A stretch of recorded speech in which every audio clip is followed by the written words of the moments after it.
Hi everybody, this is Dan Stolbarger and welcome to this week's Middle East Update. It's the week of November 2nd, and just to give you some headlines, I'll start with what I call the quote of the week. Silence or moderate reactions of the world could be interpreted as support for terrorism. President Abbas has not condemned a single one of the 30 terrorist attacks on Israelis over this last month, and he continues to glorify terrorists as heroes. Even the opposition, even the doves, are starting to complain in Israel, becoming very impatient with the UN's silence. Next up, Obama, he keeps forgetting. He's forgetting that Iran's biggest enemy, according to them, is us, or the United States. Iran has agreed to accept an invitation from the US and Russia to participate about the Syrian war discussions, but Iran's supreme leader has suggested all along the day Iran feels strong enough, its focus will be against America. Anyone listening? Found this interesting that the Spanish flagship carrier airline, the Iberia Airlines, the pilot announced last week that we're landing in Palestine. Again, passengers that were traveling on flight 3316 from Madrid to Israel on this carrier were shocked to hear the captain announce we'll be landing soon in Palestine. I wonder where their loyalties lie. Bottom line, the outgoing UN ambassador from Israel, Ron Prosser, has made the comment, Israelis are being attacked and murdered in the streets, in their vehicles, and even in their homes, and the UN stands by in silence. As my final act as Israel's ambassadors, I wish to stress the urgency of this situation that requires immediate action. This should come as no surprise, but the Jew haters seem to love Jewish doctors. The brother-in-law of the Palestinian Authority President Mahmoud Abbas underwent life-saving heart surgery at a private hospital in, where do you think? Dubai? No. Amman? No. Saudi Arabia? No. A private hospital in Tel Aviv. That's another really example of the hypocrisy of anti-Semitic hate. He could have gone anywhere, but he chose the hands of the Zionist oppressors. November 2nd is the anniversary of the Balfour Declaration, and of course the PA and Fatah repeated their claim that Israel has no right to be created, and they attacked the declaration that was made back in 1917 as being ludicrous, calling it ominous. The IDF shudders at the, or basically the IDF just closed down the radio broadcasting. It's called Al-Harai Radio in Hebron, because they were urging stabbing attacks, violent riots in the city. This city of Hebron, unfortunately, has been really the epicenter of violence. It has seen itself 29 Palestinian attacks against Israeli soldiers and civilians over the past 5 weeks, and 22 of those 29 were stabbings. Now, again, let me mention that this is the KFIR Middle East Update. If you go to our website at holygroundexplorations.com, you can download for free the PDF PowerPoint that goes along with this. And I always stress that we usually don't have enough time on the YouTube to cover everything, so you might want to do that. Also, you've heard the phrase, a picture's worth 1,000 words. Many of these articles have photos that go along with it. So with that, I'll jump into Some of the articles that we're covering, again, our sources are all from Israel, whether they're friends or news journals or newsletters from Israel. That's what we use, hopefully to give more of a balanced report than what you're getting here, either through CNN or even Fox or whatever the case may be. So with that being said, next up is, did you know that Saudi Arabia has come out and basically said that they will side with the Jewish nation in democratic aspirations in case of any outbreak of a Palestinian intifada. The prince, Saudi prince and entrepreneur, basically said his country must reconsider its regional commitments and devise a new strategy to combat Iran and their increasing influence in the Gulf states. And he says the bottom line, the only way to do this is to side with Israel. Interesting. We'll have to wait and see how that goes. That's a first. The Obama administration, I mean, this grieves me to have to report. You'll see the picture of Kerry. The Obama administration continues to use moral equivalency in holding both Israel and the Palestinian Authority equally responsible for the wave of terror that's being encouraged by Palestinian leadership and the incitement.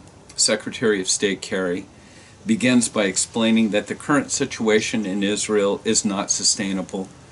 He then immediately goes on to put the responsibility for the terror on Israel before addressing the Palestinian leadership and insisting on, and you've heard it, we're going to continue to talk about it, insisting that the answer to all of this is a two-state solution.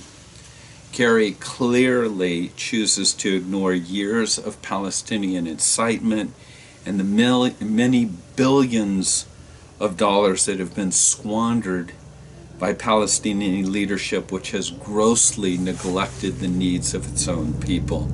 Not the leaders, by the way. And then kind of from a right-wing Zionist, an article that simply says, addressed to a boss. Sorry, I'm outdoors, so you'll probably hear accompanying noises. That's a helicopter in the background, obviously. But this article simply says, quit stabbing our people. President Abbas, if you truly care about your people, you need to tell them to quit stabbing us. They've killed about a dozen Israelis in the past month or so, and maybe 3 times that number of Palestinians have died in the attempt of stabbing Israelis. Kamikaze knifers, they're being called. You have not condemned them. In fact, you've encouraged them by simultaneously peddling the doublespeak that we've been killing them in cold blood. You've publicly declared that, quote, every drop of blood that's been spilled for Jerusalem is clean and pure and blessed. You've reassured each prospective killer that, quote, every martyr will reach paradise and every wounded will be rewarded by Allah. President Abbas, God does not reward those who spill the blood of innocents. There are no killing fields on the way to paradise. If you care about your people, you should be telling them to preserve lives, not take them, our lives and theirs. And really, in what kind of crazy world is it necessary for me to write this type of article? Stabbings continue as of today. 4 more Palestinian terror attacks occurred over the last few days. 2 people were stabbed in a light rail, ammunition hill. The reason why I bring this up, because a good friend of ours, Jane Benary, that's the light rail station that she gets off on all the time, on and off. And that's been the site of car rammings as well as stabbings.